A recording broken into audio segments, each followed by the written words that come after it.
So I'd like to thank everybody for joining today. My name is Daniel Buckner, and I'm the Southeast Territory Manager for Revizto. And the topic that we are working on today, we are really, really excited about this. Let me go ahead and move on forward here. So this is a really interesting one for us and pretty big because Revizto in North America, we typically don't see quite as many of these heavy civil and infrastructure projects as we do in our European and Asia Pacific markets. But this case study is just, a great example of why these types of projects have the same needs for an integrated collaboration platform as we see in our commercial construction. And the case study we're going to be able to feature today will show how Atkins Global is providing a multidiscipline design for the Terminal 1 redevelopment at JFK International Airport. So just a really massive undertaking that they're working with here. And our speaker is going to actually highlight the Revizto workflows that they've been utilizing in this massive project, along with some of the key metrics and results they've seen from these processes. So you're going to get an insight into a lot of the results and successes that they've had with it. And time permitting, we'll see how this works out because it's a pretty intense case study. We'll be able to dive into the sample project and run through a few examples. And we want to leave a lot of room for Q&A because we figure we'll have some good input from the group. So our guest speaker today is Chris Harman. Chris is the Technical Director of Digital Engineering at Atkins. Atkins is a member of the SNC-Lavalin Group. And joining him will be Revizto's very own Global Director of Customer Success. If you're not new to these, you'll definitely recognize Brett. Brett, would you mind starting off with a quick intro, and then we'll have Chris jump in and do the same after you. Yeah, absolutely. So for those of you that don't know me, I've been the Global Director of Customer Success here at Revizto for about 3 years. Before that, I worked at an industrial EPC focused on heavy mining, civil work, and vertical structures to support various processes to produce cement, lime, copper, gold, things like that. Before managing the technology at that group, I worked in the Autodesk channel for about 4.5 years, focusing on all of Autodesk AEC offerings. And before that, I was in GPS, GIS, and civil. So what I really like about what Chris is going to show today is it shows how we can take some of the things that we've seen in vertical design and construction, over the past decade, and actually apply that really effectively to horizontal projects. So looking forward to this one. Excellent, Chris. Thanks very much. Chris Harman. I am Technical Director of Digital Engineering for the SNC-Lavalin Atkins US business. So I support across the whole range of AEC, mostly in design, trying to make sure that we're using the right tools, process, technology when it fits for project delivery. Background, civil engineer, been a civil for over 17 years now. Mostly major projects, a lot of aviation because they're big projects, but also get sucked into rail, but a lot of big infrastructure, right? So not as much vertical. Cool, thank you. So real quick before we get started, a little housekeeping. If you're new here, Revizto is an integrated collaboration platform. Just to give you an idea of what we're doing and what services that we provide. It does provide an easy-to-use environment that incorporates 2D drawings, 3D model data, reality capture data, along with an issue tracking system and live dashboards and reports to keep all of this information organized and people on task and an overall project itself organized. Revizto allows every single team member across the project to access that project information that they actually need to make this quicker, better informed decisions. And that applies to whether they're in the field on a mobile device, in their office on a PC in the BIM room, or even in something like a shared VR environment. So really versatile, integrated collaboration platform, really what it says and exactly how we mean it to be perceived. With that, I'm gonna go ahead and stop share and push it over to our main host, Chris, to take over. Thanks a lot, Chris. Absolutely. Yeah, we were gonna try to make this one even share, but as technical director of digital engineering. Apparently I can't make PowerPoint work. So the project is JFK Terminals 1 and 2 redevelopment.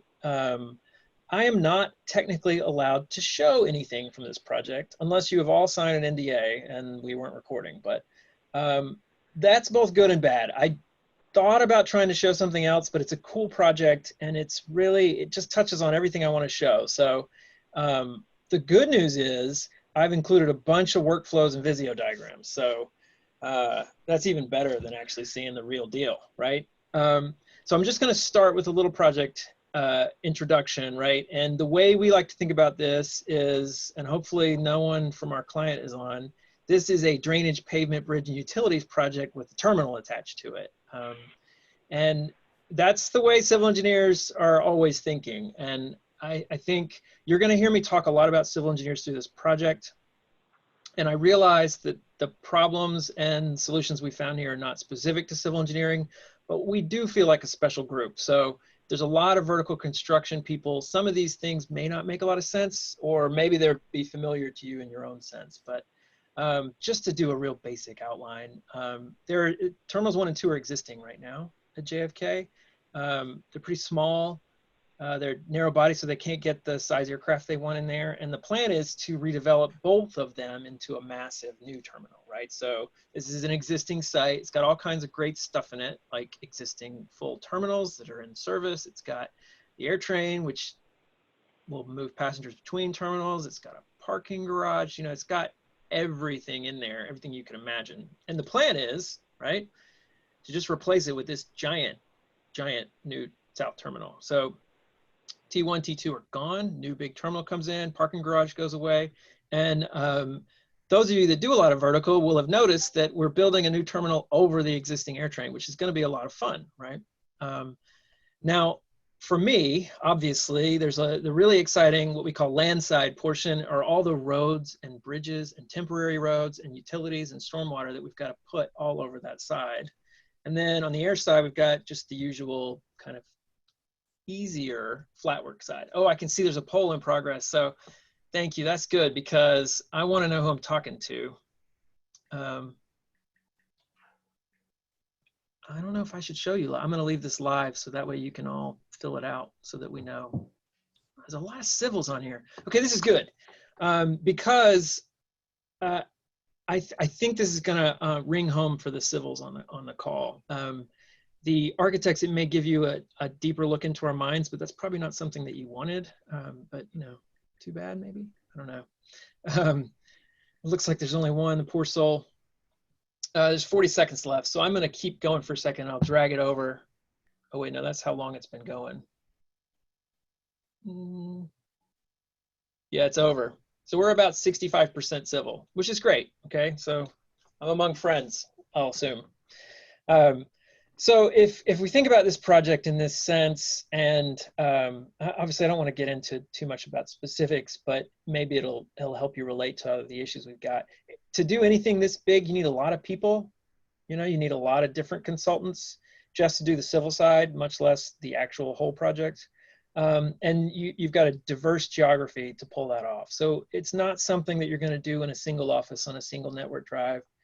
And in COVID times, it's certainly not something you're going to do gathered around the same conference room once or twice a week to kind of churn through all your coordination and issues and get feedback on all the meetings that have happened. So if I just keep cruising along here, this is an aerial view, right? So this is looking the opposite direction. We were looking kind of north, this is looking south. You can see there's a bunch of bridges down here. The airside pavements are really big. There's not a lot of space. Hopefully that comes across. I mean, it's huge, but of course there's no space because it's all existing. And you know, the mix of civil in here is really exciting because we've got to thread the needle with all the utilities, with all the storm, with all the temporary roadways, with the existing terminals. Just to keep it going, it's a big team. I don't want to dwell on this too much, except to say, again, because you're going to hear me refer back to this, we're just this little tiny box down there in the corner, and it feels like the world is revolving around us, but we're not even the lead designer. You know, we've got our own people that we're looking up to. So in order to deliver this, we've got a lot of inputs coming from everywhere, right? We've got a lot of people with a say in how this goes, and a lot of changes, and keeping track with that just in ourselves and our own little bubble is difficult enough.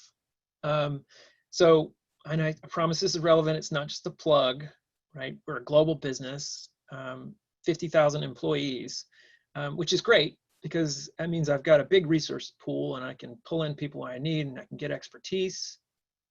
But it also has its challenges, because if I look at this project alone, and I ran out of space a little bit in the US, even though this is a very kind of Western-centric map. I've got people all over, right? So we've got big project, lots of different consultants. This is just inside of us, right? A diverse regional geography. We've got, you know, tight deadlines and a complicated project. So it's the perfect storm for a civil delivery, in a sense.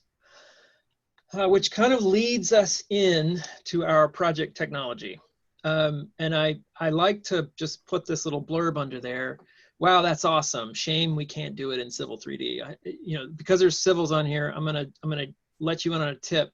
The next time that somebody from a tech company calls you and tells you about something really cool, tell them up front that if it only works, if anything they show you only works for Revit, they have to buy you lunch, because you will eat for free for a year. We are just always left out for whatever reason, because Autodesk has been not updating Civil or whatever. But you were going to chime in there, Brett? I just saw you pop up. No, I mean, I think that anyone that's worked on the civil side of things knows this. I think that we've seen some recent developments coming out of the Bentley side of things that may change some of these developments in the future. Mm-hmm. But yeah, I totally agree. You know, working, you know, in an old environment where, you know, 700 files are Civil 3D files, you know, and then you've got your Revit models and everything. It always seemed like the civil side of things was kept out of the loop, right?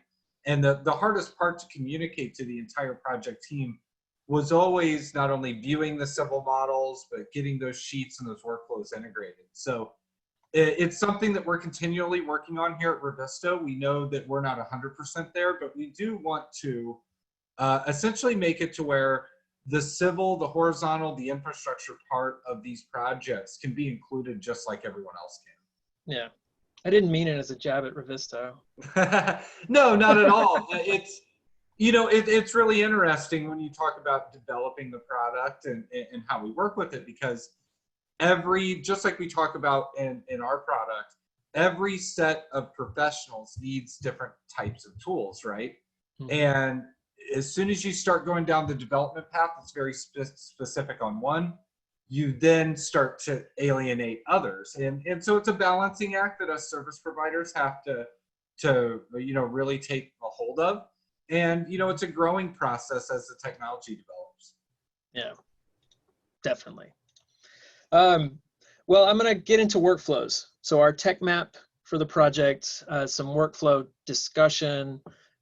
This is kind of where I live, right? So for the people who wanted hands-on, obviously, because I can't show you, there's not going to be the hands-on that would have been awesome, but this is my favorite part. And what you're looking at here is what I call your typical delivery. Maybe not typical for civil, because we're doing the bridge in Revit. Maybe you guys are all doing bridges in Revit, but we've not done it a lot. We have done it before, which has been a big benefit for us on this project, because I think there's been some growing pains, right? But we're doing the bridge in Revit, which requires BIM 360, right? So I've got my platforms on the left. If we're using BIM 360 for Revit, we're doing Civil 3D, which until like last fall had to be done on ProjectWise if you wanted to go cross region. I mean, you could use Vault, but there aren't a lot of games in town for doing Civil 3D. There are also not a lot of connections between Revit and Civil 3D. There's not a lot of good ways to transfer information. So after we do our design authoring, we typically go to Navisworks.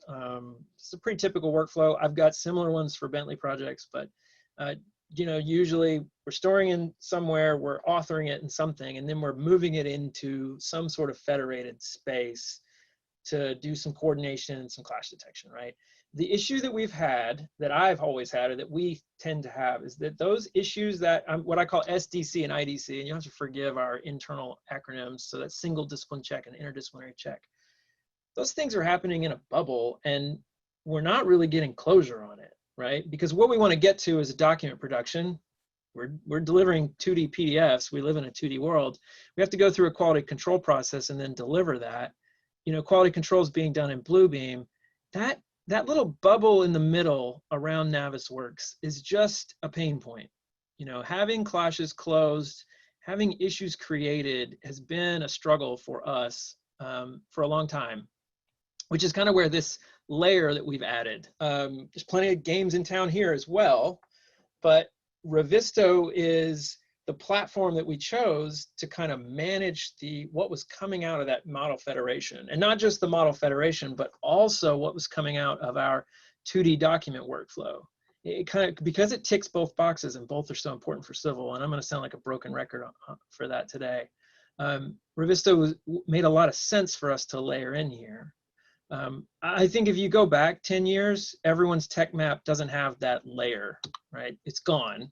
And that's why we were all kind of banging our heads against the wall trying to get stuff finished and closed and resolved. But going forward, we've got it here.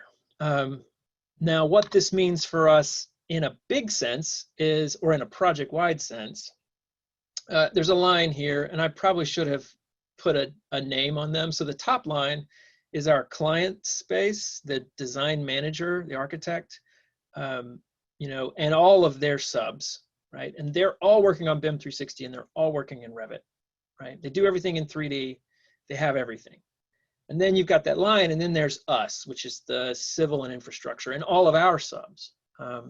And what you can see here is that the civil teams, that's utilities, roadways, stormwater, our temporary roadways, everybody's on ProjectWise, and they're doing civil 3D, right? But I also have a bridge team that's doing Revit, and the bridge team wants to work on BIM 360. So I have a BIM 360 instance as well on our own side. Now, for us to get Navisworks to work, we have to pull in a bunch of Navisworks drawings or 3D models from the wider project team, you know, even from the owner, even from adjacent projects that aren't involved with us. So there should be a bunch more arrows coming in, and that's coming in from the top. And we also have to bring in our own 3D models, right? And so what we're doing there is a global DFS. So that's basically a Windows file server, distributed file share. Again, apologies for the acronyms. NWC is just a Navisworks format for Exchange. And we're running Navisworks off of that folder, essentially, a Windows file server. And we're using that to federate everything together, build the views that we want, and run our clash detections. We got our tests in there, and we're doing it that way. And that's right here in the middle. And then we're pushing that to Revizto. So there is a lot of manual process in this. And I have 2 initiatives right now that the only thing we're looking to do is automate pieces of this. Because if you can map it, you can automate it. Somebody can automate it. Sorry, let me go back. And so what I want to do is start to automate pieces of this. The other thing I want to point out across the bottom is that from a civil standpoint, we've connected all the PDFs to Revizto through BIM 360. So this is not just the bridge Revit drawings, although they're using a straight up drawing export from Revit to Revizto. We obviously don't have that option with the civil 3D side, but we're actually pushing PDFs out of ProjectWise into our BIM 360 and then connecting that to Revizto. The reason is, I don't know if it's ProjectWise fault or our own fault in printing, but something in the GUID or something behind the scene tends to change with our PDFs, even though they're named the same. And as we export them, we get them from all over the world, and we try to, when we were straight putting them into Revizto, we kept losing our 3D placement. They kept thinking it was a new file. We lost our revision history. But BIM 360 kind of sanitizes all that out. And the other benefit is, because we're heavy 2D users, and I'm going to be up to 1,500 PDFs soon, and these are big PDFs, like gigabytes of PDFs. Connecting it through a cloud service means that I'm not loading everyone's machine down with a bunch of stuff that's embedded in the project. So it's just a couple of high-level things, right? And then what we get out of the end of this, where the reason we're kind of working through this process to get into Revizto is we can track and assign all our clashes. We can track and assign all our 2D comments. We can track and assign all our 3D comments. We can do dashboards and reporting. And what is enabling that is kind of all that work that has to go to feed into Revizto. And again, there may be a better way to do this. This is the way we've kind of landed, either through planning or lack of. And we're currently reassessing that as we go along to try to figure it out. A typical workflow, and I promise you I'm not going to read you all these boxes. For us, it kind of looks like this. We have got a CAD and BIM delivery team, usually spread across the world, that are just churning work, right? The muscle. We have got a set of engineering and design leads. So you'll probably see another acronym, LTP, that's lead technical professional. Those are the people that are running the calculations, are going to meetings, or providing comments. And then on the bottom, you've got the brain trust. So that's the civil BIM management team. And we're the ones that are trying to put it together. And across that thing, or this group, I think on civil projects in particular, I think we're worse than most other, especially vertical projects. Typically, access to current 3D models only exists on the top row inside of a discipline, not outside, and on the bottom row, the middle people don't get it. They never get to see it. And access to 2D plans on the middle row, where they need it the most, is intermittent at best because it's so hard to print. Civil engineers just have a hard time printing. If anybody's cracked printing, just let me know because you're going to be a millionaire. And so what ends up happening is that CAD group is kicking PDFs and models down to the BIM group, and then the BIM group is kind of what I call democratizing or federating or just making it available to everybody, right? We're getting it out there in Revizto. So if I were to walk you through this, it would make sense, but I don't think I need to. Okay. What have I done for them lately? I think that I'm going to try to couch my whole description of this project and Revizto for Civil in something that's near and dear to me, and that is return on investment and key performance indicators. The reason for that is I am held to account for those things, and I have to demonstrate the value. So soapbox time in general. Digital initiatives, as a digital director, I can tell you, can be broken into two ways, and that is the cost if you don't, as in if you don't do this, you're going to end up losing a bunch of margin, or you're going to end up reworking stuff, or you're going to end up paying the client for that, right? These are all costs if you don't, right? And then there's the value if you do, which is if you invest in this thing, it's going to automate a process or it's going to save you time. And that's money that you've already budgeted that you're not going to have to spend. So that's instead of saving you the margin by the cost if you don't, right? I'm just preserving margin for you. I'm actually bumping your margin up. You're going to make a little more money on this job because of all the stuff I'm doing for you. And it has been my impression that project management, project directors, the business is not very interested in the cost if you don't. They like to just imagine that it's all easy. It's the exact way it was 20 years ago, and they're gonna make what their baseline is, and it's not their fault if they don't. Right? I don't get anywhere with that. Where I want to focus is the value if you do, and that's what I'm going to put Revizto and JFK into that kind of context, which is projects that, and this is my little speech, projects that avoid digital investments will realize only the costs and never see any of the value, right? They're going to end up with that cost, whether they plan for it or not, whether they believe me or not. But I can't tell them that, so I'm going to approach it from the value side, which is, I think, a better way. It's more positive, everybody's happy, and that's where we want to get to. So, my two big things, there's plenty more, and I could do a whole hour-long talk on ROI, but my two big things that I really want to cover are close it out, right? You're running clash detections, and maybe you've designed your own BI dashboard system or your own spreadsheet or your own categorization tool that breaks them down against your matrix, or maybe you're plugging it into, you know, some sort of online system for sorting and fixing all this.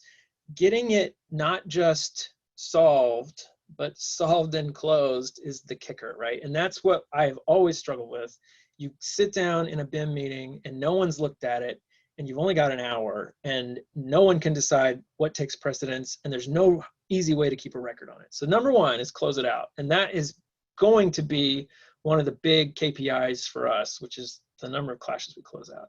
And number two, again, specific to civil, I'm sure it's true for everyone, but that's democratizing the information. The right information on a civil project is difficult to find, painful to assign, impossible to action quickly. We just don't have it all. We don't exist in an empty space where we're creating everything. We actually exist in a space that's filled with existing stuff. And this would be true for vertical projects that are in a refurbishment. You know, like if you're refurbing something, then you're kind of, it's a painful process because you don't know what's out there. But we don't have anything that's in 3D for it. So we're just kind of scratching our heads, searching for stuff. So this is a snapshot from maybe a month ago, maybe a little more recent. And I was really surprised when I saw it, and I wanted to share it because I think it's key for what we're doing here. And that is our comment mix is not what I expected. Clashes coming straight out of Navisworks about 1,700, and I'd say 700 of those are at this time were probably garbage. Like a hydrant that's going through the pavement shows up as a clash because it's a pipe hitting pavement, but it's not a real clash, and we didn't filter it, so it just came in. So that kind of stuff. I thought we were going to have a lot more comments in 3D, right? I just assumed that people would be doing that, but there's only 84 because I think most of our 3D comments are typically a clash, and we're picking those up in clash, right? And the group that I've got using Revizto are not that comfortable in 3D. I mean, they are and they aren't. It just depends on the user. But I just have a really small percentage of that. And then I've got this absolutely massive 746 2D markups, which really surprised me. But if I break it into my two things of why we're using this and the value it's generating, in those 746 and 84, in the markup comments, it's just making it easy for everyone to see in action, right? I'm gonna come on to that.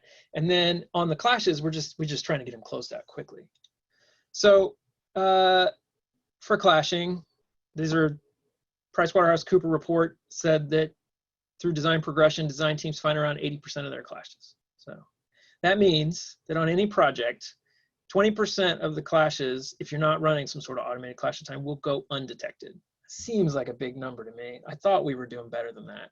I think it's based on some Highways England's projects. And you know, Highways folks, they don't do a lot of clashing and 3D modeling. But anyways, if 20% are coming through, and I'm just going to make this up, it takes 2 full-time people 8 hours to fix a clash. That means 20% of 1,000 clashes times 2 full-time people times 8 hours at $150 an hour, it's 480K, right? This is not a margin I'm preserving. Well, it is kind of a margin I'm preserving, but it's also a value I'm adding, because what we find is that people through design service during construction just assume they're going to spend all their time fixing stuff that was done in design, which we shouldn't be. I'm not going to read this one to you, but I'm going to do an anecdote. On the project, I had a lead engineer get a call from the design manager, and she said, hey, I just got through with the meeting, and I need you to get these 5 things done. They are: 1, do this thing there; 2, do this thing here. She just rattled off 5 things that she needed changed, right? He had Revizto open, and he was marking it up and assigning it as it was going on, right? So as she was telling him, he was assigning them, right? So what that means is he immediately sent it off and it was done. She went back to the office. That was like 11 a.m. At 1 p.m. she called him and she said, why haven't you done this yet? Because she's waiting for the email, right? That's what we do.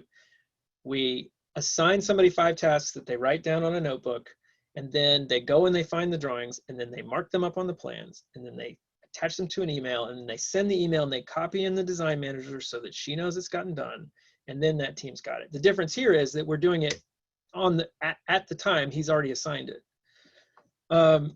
He says for him, it saves him around 2 hours per week. So I've got 6 disciplines. If I'm saving 1 lead tech and 1 originator, 1 CAD person, 2 hours a week, $150 an hour, that's 190 grand a year that we're saving. I think this is on the low side. I actually think the benefits are much greater, and I'm kind of building this off anecdotal, whereas the previous one I feel like it's a little inflated, but it gives you a feel for what that means. In fact, if the design manager was using Revizto, she could have just typed them in herself and he would have already known. And coming back to this comment mix, I just want to show again, if we have 746 2D markups, how many of those comments would have been a Bluebeam session or an email that gets lost, right? How much efficiency have I seen because I've got 746 2D markups?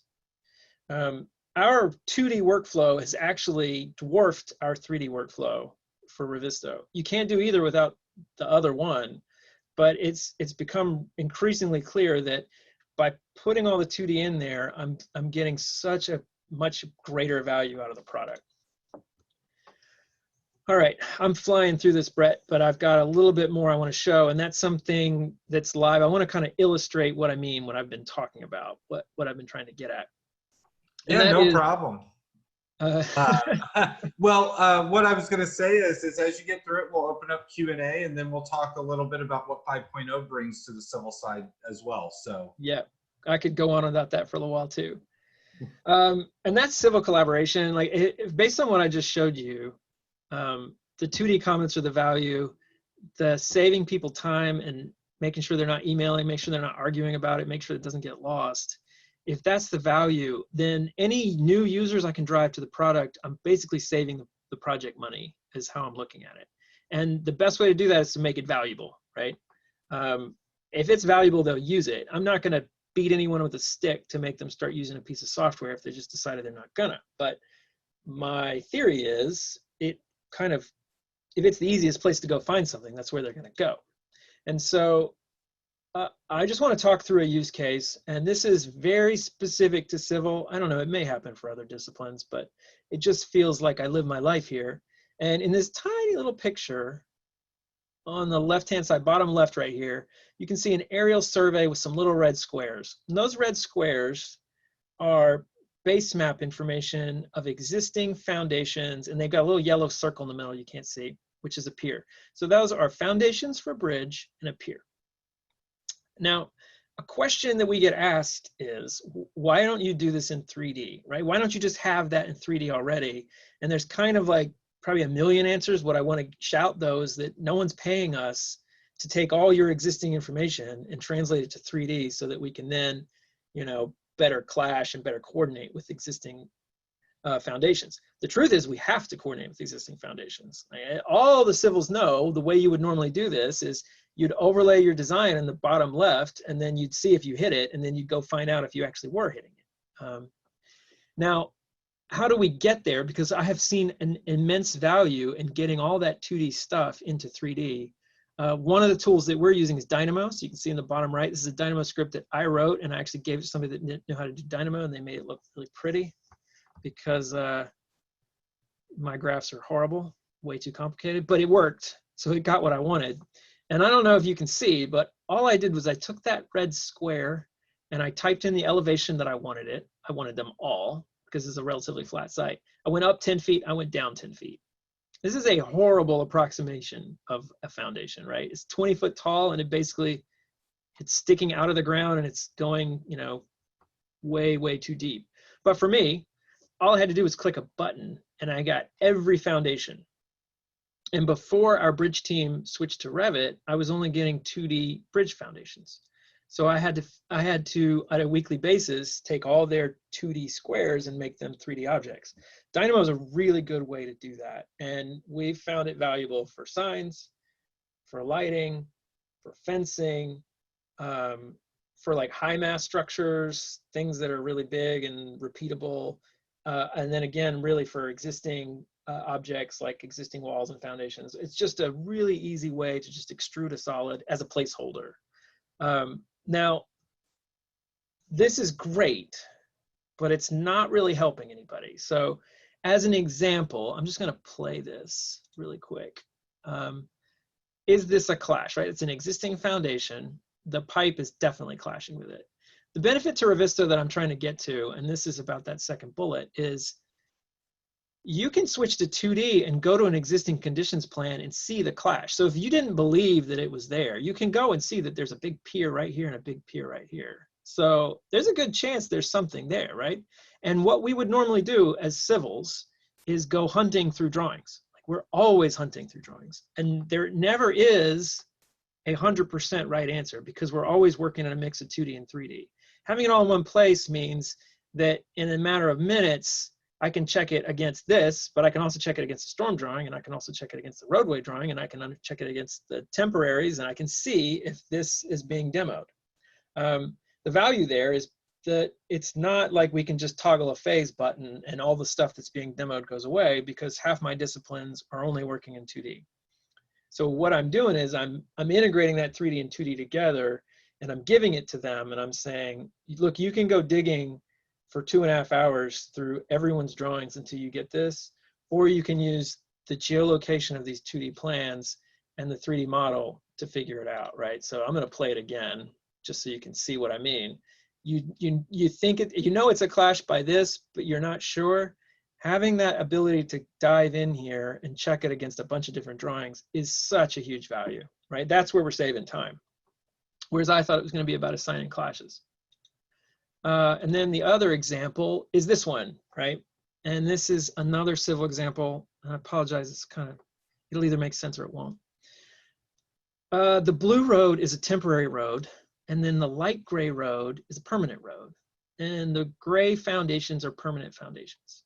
This seems like pretty straightforward because what you can see that's on is existing utilities. Any existing utility that's hitting a bridge foundation, well, we got to move it, right? But what they originally said was, oh, no, it's okay. All existing utilities are going to be moved. And we said, great. So we can just ignore them and we can put our piers wherever we want with no regard to existing foundations, right? So this is the typical civil workflow. And in a meeting with a contractor said, well, you know, we're putting in some of those foundations with the temporary roads, because if we don't put them in with the temporary roads, we'll never be able to get them in. And everyone's like, what? You know, which one? Which foundations? How do we figure that out? So we're starting out and we're looking at all these foundations that we know we've got to do something with, right? Utilities are clashing with all these. With Revizto, I can take the 2D drawing from the temporary road group and I can overlay it and I can see which ones they've highlighted as going in. This seems dumb, but you have no idea how much these things save, how much time this saves us. I did it in the meeting live on the fly. And what we were able to quickly tell was, oh, 2 of these we don't have to care about. And this is a terrible one, by the way. Just goes away. That's saving us a ton of time. The other thing we got out of this while we were in the same meeting is, hey, why are they showing that foundation align this with the pier turned towards the road, whereas what's in our model is square and the corner is hitting the road? This one's also off, right? And it's clashing with storm. So somebody tried to move it. Somebody else said it wasn't moved. Which one is it? And this is going back to that my same point from earlier. It probably happens on every project, but it feels like in a civil project, I never know which one's right. Okay, you never do. What you do is you go through all the information available and you make your best judgment based on it. And this is true for existing designs, especially on a big project where you've got a lot of different people involved. And so by giving the team access to this, I'm effectively making it easier for them to come to those conclusions, to come to those solutions. Our workflow is big, right? But it's heavy 2D. It's almost as heavy 2D as it is 3D at this point, just because that's how we're coordinating. So wrap it all up. We've got 15 minutes for Q&A. My big two, there's probably lots of these, but my big two, number one, close it out, right? If you're not closing clashes, then you're not clearing them, right? If they're just solved or you think they're solved and you never decide whose fault it is, or not whose fault it is, I should not say that, who's responsible, you'll never get there. And then number two, democratize it, right? If you really want to drive this thing and get some real value, then you've got to bring all that 2D and 3D in there, get it arranged so that it's valuable for people and they can get to it faster, because the benefit there is huge, right? Because you don't have to have a perfect 3D model for everything. You can take your 2D, you can slap it on top of your 3D, and you can find out those answers quicker. So that's my spiel. That's my set. Thank you, Chris. Very, very awesome. Yeah, well, Daniel, you want to say anything before we jump into Q&A? No. I just went ahead and grabbed the screen back from Chris. I know we had one Q&A in the queue, so we can go ahead and attack that one. And that may give us a little bit of time for you to show off some 5.0 and maybe some of the impacts that the new version is going to have on some of these civil workflows. Yeah, absolutely. So Chris, I'll read the question off to you. It's directly to you. Normally I can handle some of these, but this is 100% Chris here. So Jonathan Roy says, you touched on it briefly, but he's curious. Are you still using Bluebeam, or is everything going through Revizto in terms of 2D? Yeah, this is a good one. Two answers. One, I have a shadow group that are using Bluebeam for their 2D review, and I don't like it. I'm trying to get rid of it. But I don't think that's the real answer to your question. It shouldn't be. I shouldn't have even told you that. The second answer is, I just think it might, some of you may be nodding your heads. Second answer is, for us, we have a very stringent QA/QC procedure. So if there's any Atkins folks on the call, especially in the US, you'll know, and that is that we have to have a perfect paper trail of every comment, step 5A, which is closed and then authorized, and then a final PDF that's associated with that. And there has to be a perfect paper trail on that PDF. We have re-replicated that process in Revizto, but the problem is anyone can update it, not anyone, but a lot of people can update a PDF in Revizto, and it's hard for us to assign a closeout to a document in Revizto and then try to export every like stamped, sealed, finalized one as the official record. The worry is that someone could come in and slot one in late. You could get a whip one, it could get changed, it could get reverted back to an older version. And so because of that paper trail, our final QA/QC process on signed and sealed deliverables that go out to a client is done in Bluebeam because we have an existing process. And I am currently not trying to mess with that. And I work closely with the quality team. What I tell the quality team is you should have fewer IDR comments, which is interdisciplinary review. You should have fewer coordination issues in Bluebeam because we've worked them all out and logged them. So what we're doing is we're trying to just make that Bluebeam process much easier by all of our Revizto work, but we're not trying to replace Bluebeam. Yeah, no, you and I have talked about this, and Brett has been involved in these conversations about how the cultural shift in the self-performed design reviews that you've been seeing, just because everything is happening live, it's preventing people from having to take that extra step of doing their own preliminary QA/QC reviews. So the Revizto process, from what you've told us, has really facilitated these correcting of the mistakes during the design process. And the product that your team is delivering to the QA/QC team is just a naturally better, more accurate model. So you're not disrupting your hardline QA/QC process. You're just giving them a head start with a better design, correct? Correct. Exactly. Awesome.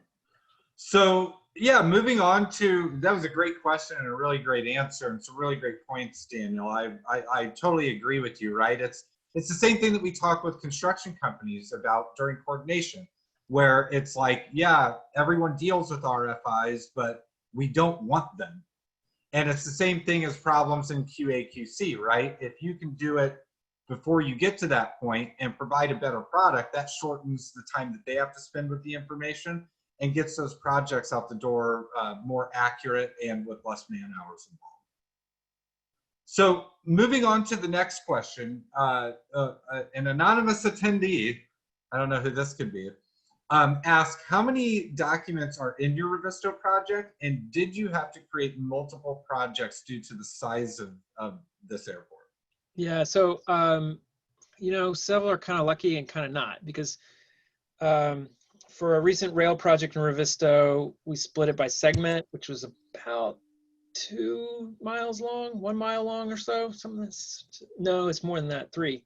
But because it's just pipes, you know, and civil stuff, it works. And the same is true for JFK. It's all in one model, and we've got the architectural shell, right? So we don't have any of the internal stuff. So it's sitting around 500 meg. It's really lightweight comparatively. And we've got about, I don't know, maybe 1,200 PDFs in there, right? So there's 1,200 drawings.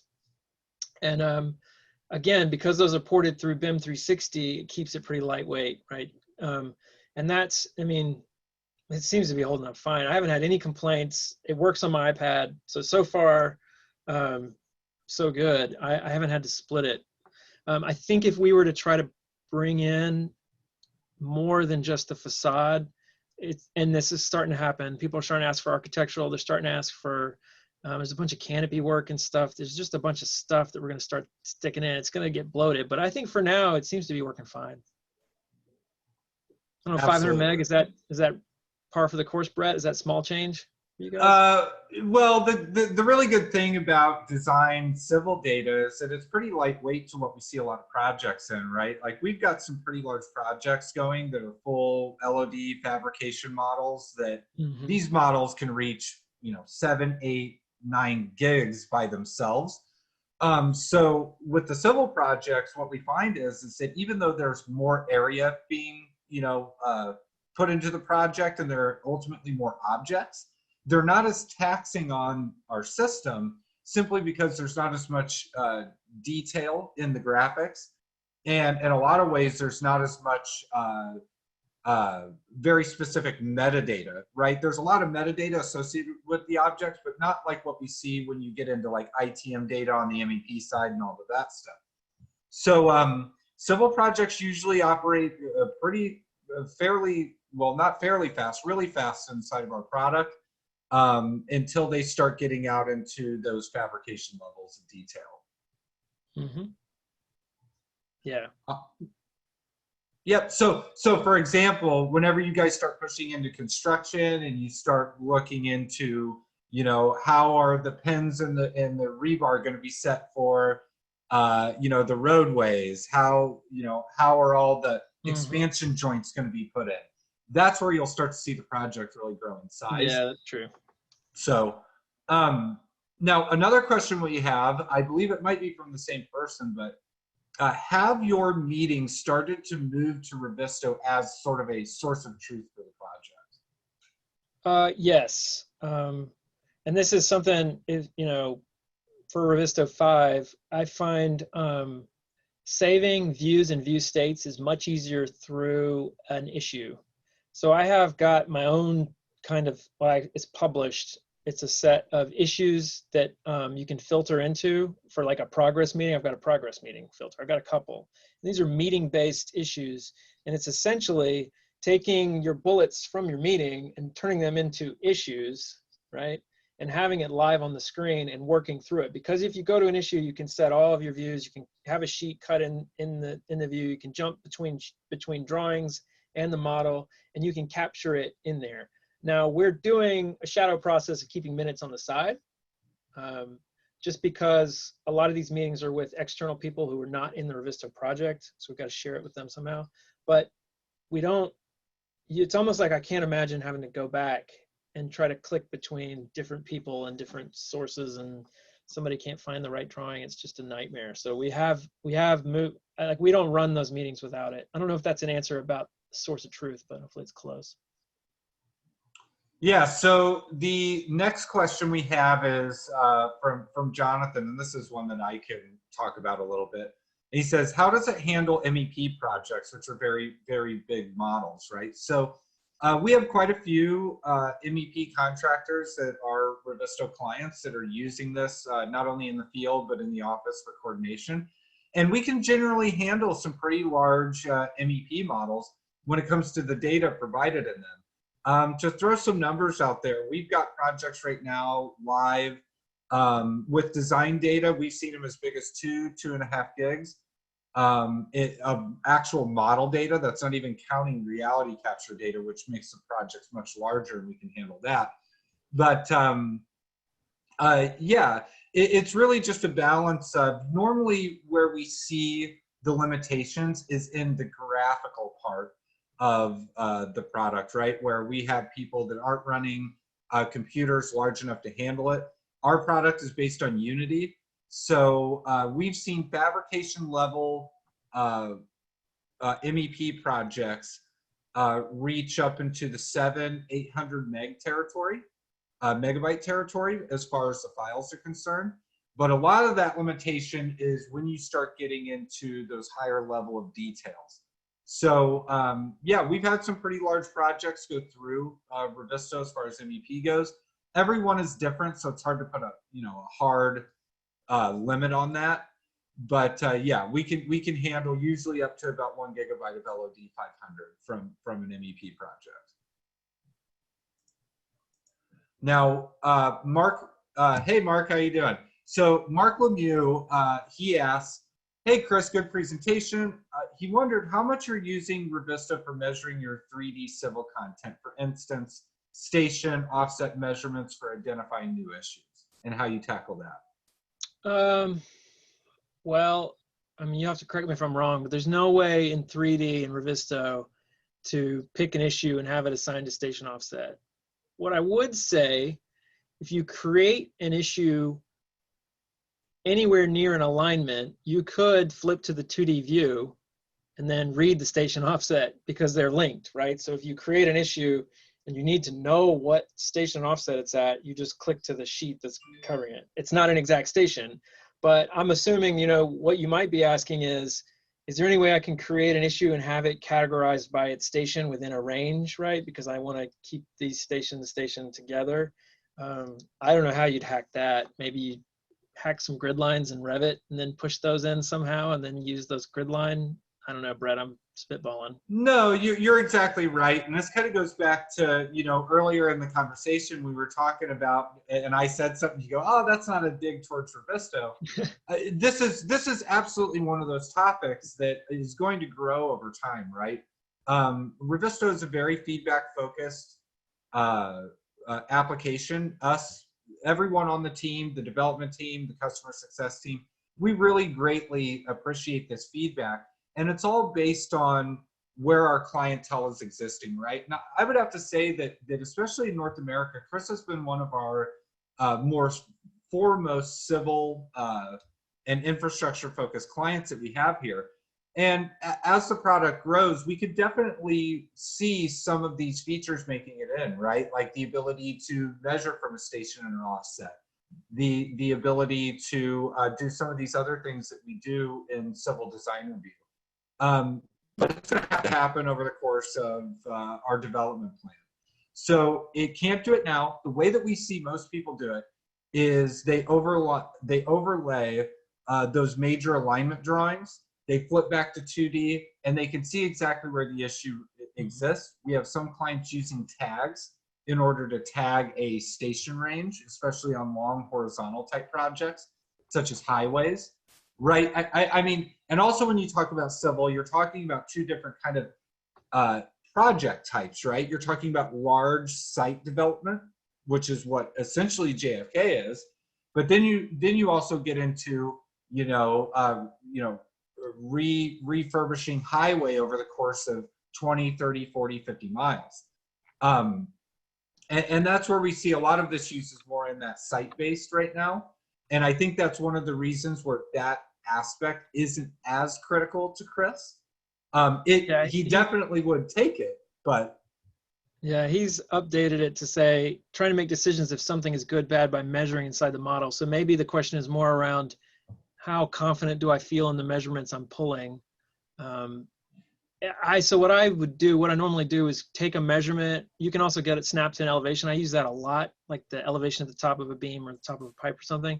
Then I snap a picture and I assign it to somebody, and it's their job to go off and actually go in the model or actually go to the survey file or actually, look at a point cloud and figure out, is it really as bad as it looks? I don't, because it's a little bit imprecise to snap distances, I would never go 100% by it, but it's enough to tell you, oh, we're good, oh, we're really not good, or oh, we need to take a closer look at this.